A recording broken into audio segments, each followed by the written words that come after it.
E aí, o que vocês discutiram? É fácil transformar o familiar em não familiar? A que conclusões vocês chegaram? Que questionamentos vocês colocaram nos grupos para tentar resgatando um pouco? Eu não dei essa ideia antes, mas para quem fez ou para quem não fez, retomando as questões que vocês utilizaram no encontro passado. O que a gente pode entender por retomar, tornar o familiar em não familiar? É uma coisa simples? Vocês me deixam curioso, porque assim, eu não sei o que vocês discutiram, se ficou claro o que foi pedido, porque até isso é interessante, gente. Parece simples a gente ficar aqui nesse momento agora. Falo, faço provocações, questionamentos, peço uma discussão em grupo. Essa dinâmica, de certa forma, ela é conhecida nossa, mas que provocações surgem daí? Quando a gente pede para vocês voltarem naquele texto, quando o sociólogo quer saber o que é ser professor, quem leu esse texto adoraria ver as mãozinhas, umas levantadas, outras não levantadas, aquele desespero. Quem pensa sobre isso? Agora, pensando nessa provocação, considerando essa provocação, vamos lá para o Polo de Santo André. Meu nome é Paula, estou aqui do São Paulo Santo André, sou estudante de licenciatura em letras. Essa questão da gente tornar o não familiar em familiar, eu acho que é muito essa questão de vivência, e eu realmente quero ter uma vivência plena, tá, dentro da escola, para poder identificar diferentes estilos, a didática, os recursos, e poder formar minha identidade enquanto professora. Para isso, eu tenho uma intenção que, apesar de licenciatura, eu quero atuar neste primeiro estágio, observação da Fundamental 1, a educação infantil. Qual que é a origem de alfabetização, da construção de conhecimento dessas crianças, para a gente poder atuar no Fundamental 2 e no ensino médio? Eu tive um retorno da escola que eu estou estagiando e também do Mackenzie, que licenciatura não pode fazer esse primeiro estágio no Fundamental 1 ou na educação infantil. E no manual diz outra coisa. O que eu gostaria de conhecer este ambiente de origem de conhecimento, mas eu tive uma negativa. Eu posso, porque daí ainda dá tempo de reverter. Eu posso ir para o Fundamental e conhecer essa origem. Obrigada, professora. Aguardo o seu retorno. Paula, adorei as suas colocações. Eu vou ser sincero com você, a orientação que eu tenho também é outra, que nesse momento, independente do curso de vocês têm uma liberdade maior para transitar pelos diferentes níveis da educação básica, tá? Eu vou te pedir uma gentileza, me cobra depois, manda uma mensagem para mim no Moodle, que eu vou procurar me informar se mudou alguma coisa. Mas, até este momento, pelo que eu sei, não teria problema nenhum. Eu só quero fazer uma observação nessa sua fala, que assim, eu acho que é muito audacioso da sua parte, e com todo esse olhar, nesse momento, não é que seja... Como é que eu posso dizer isso? Eu acho que é válido, mas você não vai conseguir ter essa dimensão ainda pelo momento que você está. Você quer trabalhar a questão da alfabetização e eu acho que é muito bom isso, uma profissional que está se formando, que está cursando letras, ir para a educação infantil, porque eu imagino o quanto que trocas vocês podem fazer. Aquela profissional que está lá na educação infantil nos anos iniciais, na educação infantil ou nos anos iniciais, que atividades ela pode propor? E isso eu só digo que é um pouco audacioso, porque assim, você precisa ter um conhecimento teórico sobre as bases do desenvolvimento, do letramento, para conseguir chegar nisso que você quer. Eu acredito que quando você chegar mais para o final do seu curso, lá pelo sexto, sétimo semestre, você já vai ter mais subsídios para conseguir chegar nesse ponto. Eu adorei isso que você quer fazer, que é sair assim do seu lugar, que é o Fundamental 2 do ensino médio, e ir para a educação infantil. Tá? Parabéns, depois compartilha com a gente, conta como é que foi essa experiência e registra, tá? Registra tudo, principalmente assim, as suas impressões de não alfabetizadora, porque ninguém vai fazer essa... Quando você trouxe uma coisa que é importante, que é a questão identitária, você está em um processo de constituição identitária, e quando a gente fala em identidade, a gente fala em negociações. Quantas negociações você fez para estar aqui nesse momento hoje, para estar nesse movimento de constituição docente, nessa formação inicial? Não ficou claro para mim, eu não percebi que você tenha dito se você já é professor ou não. Eu vi você aqui, eu falei assim, nossa, ela já deve ser professora em alguma outra área. Me passou essa impressão, tá? Mas, falando em constituição identitária, pensa que atribuições você faz a esse movimento, o que você espera de um professor alfabetizador?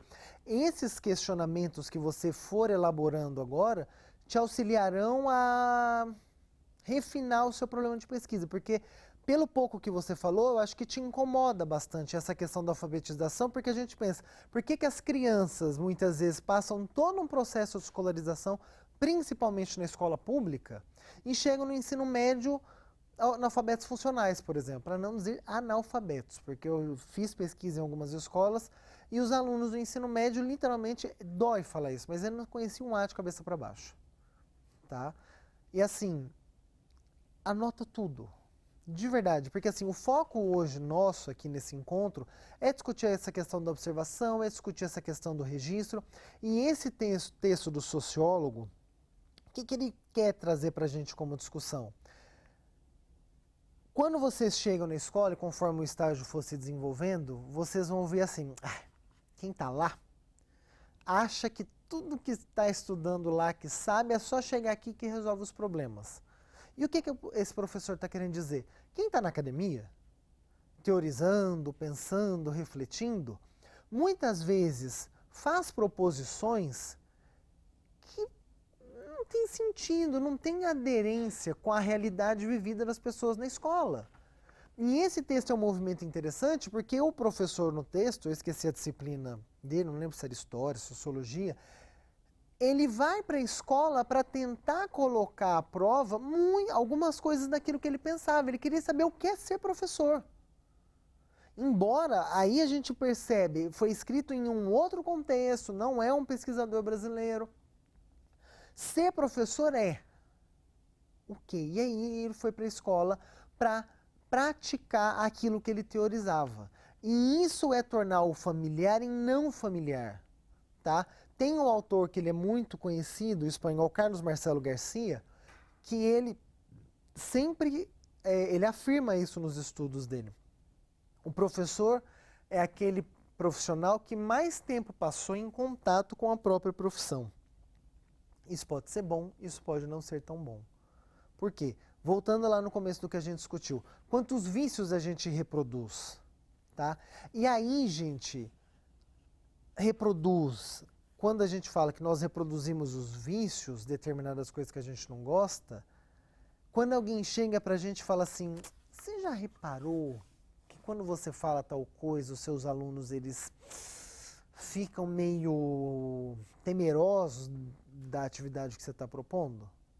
Você já reparou que a forma como você fala não é uma forma que acolhe os seus alunos? Aí é comum o professor falar assim, que é isso, gente? Eu sou um professor super acolhedor, cuido dos meus alunos, presta atenção em todo mundo. Só que ele fala isso do local dele.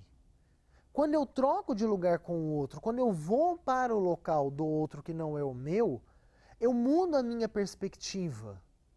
Até do próprio sentido do que seja fazer uma pesquisa, porque esse pesquisador estava ali dando aula.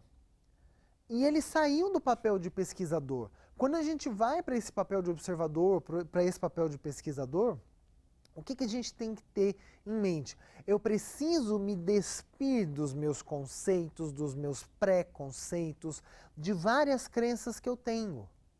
Porque se eu vou para o local com tudo isso aqui na frente, qual é a chance de que nós comecemos a enxergar coisas que não estavam ali?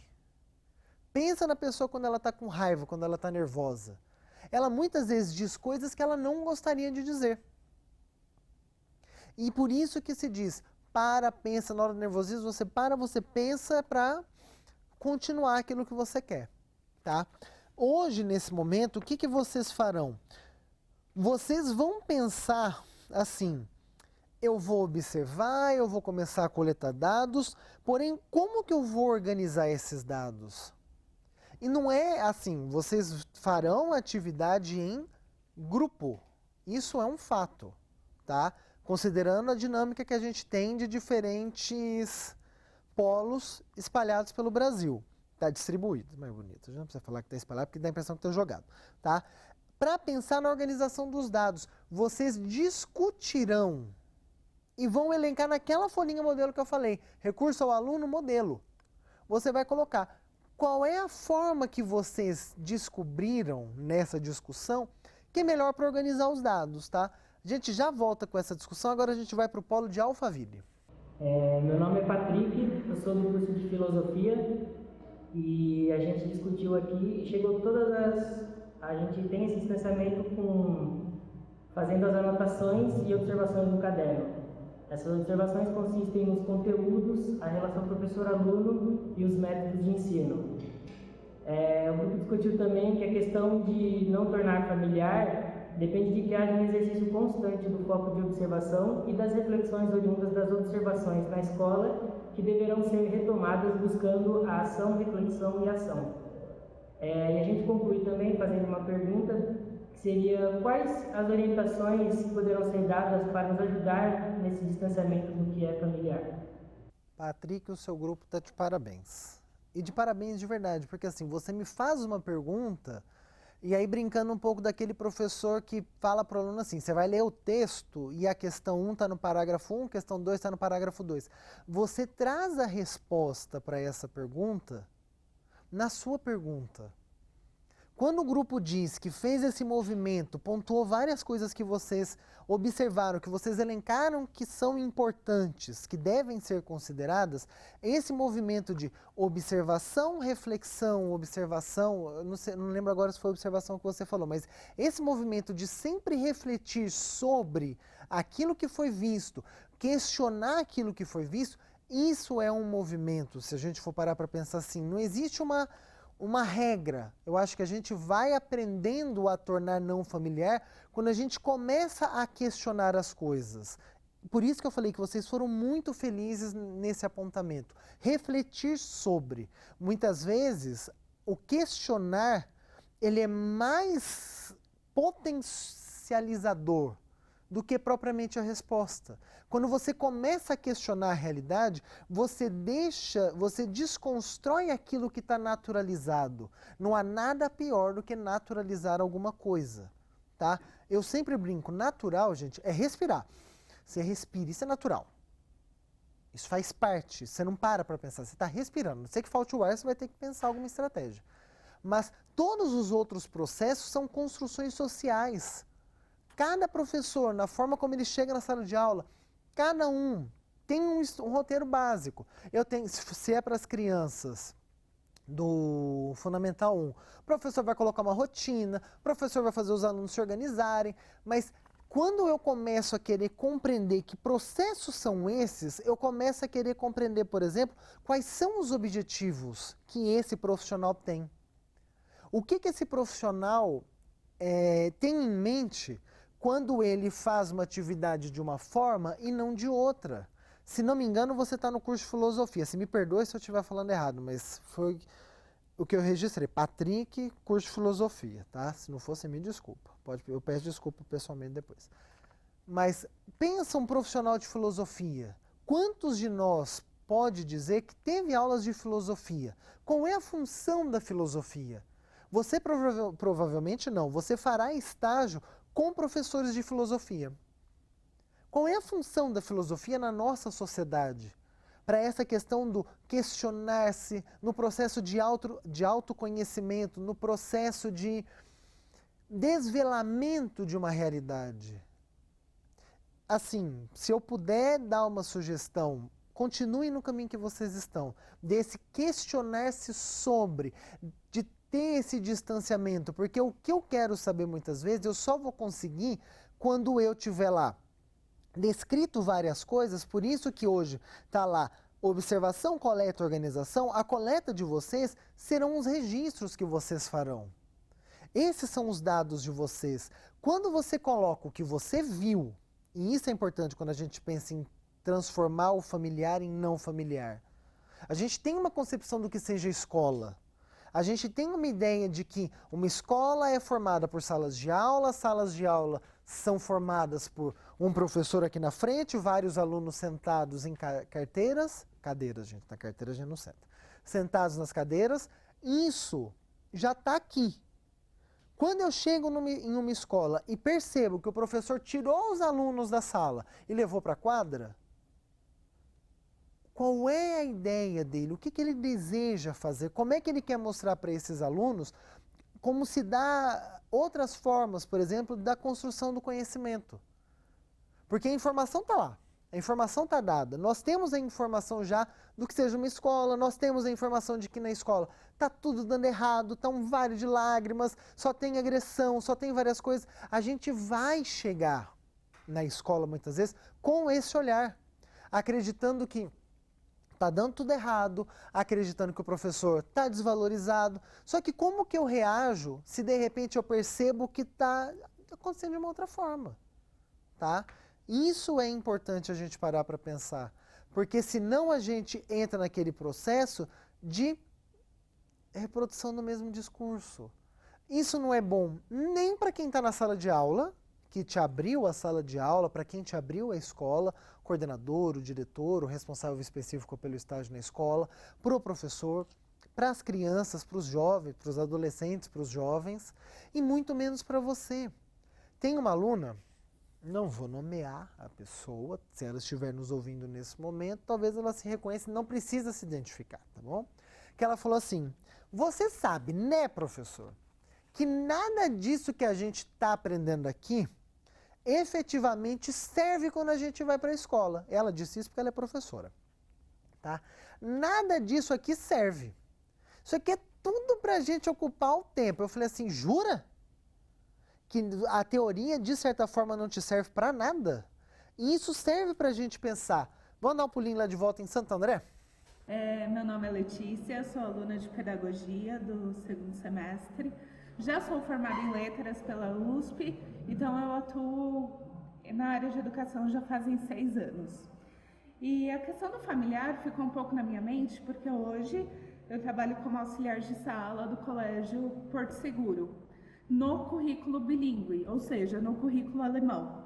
Então, para mim, já não é familiar, né? E acredito que para os estagiários que estão lá também junto comigo, não é familiar. É diferente você estar dentro de um contexto que os alunos estão falando um outro idioma, que é regido por uma lei diferente da lei do Brasil, e está tudo na mesma sala de aula. Assim como tem a BNCC, que tem que ser aplicada, segundo o Brasil, tem a BLI, que tem que ser aplicada, segundo o governo alemão. Eu tenho alunos que são nativos alemães e estão aprendendo português agora, e eu tenho alunos brasileiros que os pais vão trabalhar na Alemanha e estão precisando aprender o alemão. Como eu lido com o estranho dentro da sala de aula? Obrigada.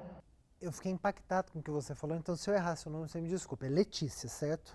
Formada em letras, já está há 6 anos na educação. Eu te questionaria o seguinte, eu preciso muitas vezes, o foco nesse encontro aqui foi falar assim, fazer esse movimento, o que é familiar, ser não familiar. Mas quando você me diz que você chega em um espaço que para você não é familiar, eu te perguntaria de outra forma, o que é familiar para você nesse espaço? O que você olha nesse espaço, nesse colégio específico, com essa característica específica que é bilíngue? Hoje, se a gente for parar para pensar, as escolas bilíngues, elas têm um desafio que é como alfabetizar alguém não só em uma língua, mas em todas as línguas, considerando cada área uma língua, um domínio específico, porque vocês usam a língua, me corrija se eu estiver errado, mas as escolas bilíngues que eu conheço, elas têm como objetivo trabalhar a língua em diferentes disciplinas, e isso eu acho que é um desafio. Acho que no seu caso específico, você precisa pensar assim, o que é familiar para mim aqui? Porque quando eu vou fazer esse movimento de tornar familiar, eu vou começar a enxergar aquilo que é estranho, porque esse ambiente não é totalmente estranho para você. Eu suponho que você fale alemão. Inveja o que eu sinto nesse momento, porque é uma língua assim que não vou comparar com o francês, mas é uma língua interessante. Ela ajuda a gente a pensar o mundo. Quantas coisas saíram da Alemanha e hoje, de certa forma, sociólogos, a forma como eles estudam a sociedade, a forma como eles descreveram os comportamentos, de certa forma. É importante conhecer uma língua, abre um mundo novo para a gente. E quando você me diz isso, eu poderia te dizer assim, vocês escolheram, de certa forma, estar nessa escola. O que chamou a atenção de vocês nessa escola? O que nessa escola tem aderência com a sua trajetória? Porque assim, a gente começa a observar nesse movimento que muitas vezes há mais semelhanças do que diferenças. Mas eu preciso acomodar o olhar para depois começar a me distanciar, porque senão eu começo a tentar só enxergar o diferente naquilo que eu só enxergo diferença e não consigo avançar, tá? Se eu não conseguir me fazer claro nesse momento, você pode me chamar pelo Moodle, pode mandar mensagem e falar assim, ó, não ficou claro, eu quero deixar aqui isso bem claro para todos vocês, tem o Moodle, vocês têm os tutores, se alguma coisa não ficou clara, pode mandar uma pergunta pelo Moodle, tá? Mas eu gostaria de frisar, assim, uma coisa que é importante. Esse momento existe justamente para isso, para que vocês possam perguntar. Isso aqui é um canal aberto, para que vocês possam trazer esses questionamentos e dar a experiência de vocês. Eu fico contente em saber que eu tenho uma profissional de educação que está buscando outros conhecimentos para implementar a prática dela, tá? Gente, assim, a atividade está lá no Moodle. Desejo para vocês um ótimo encontro agora aí nos polos. Vai lá, procura outros colegas para fazer e até o próximo encontro e boas provas no mês que vem, tá bom? Até mais, pessoal!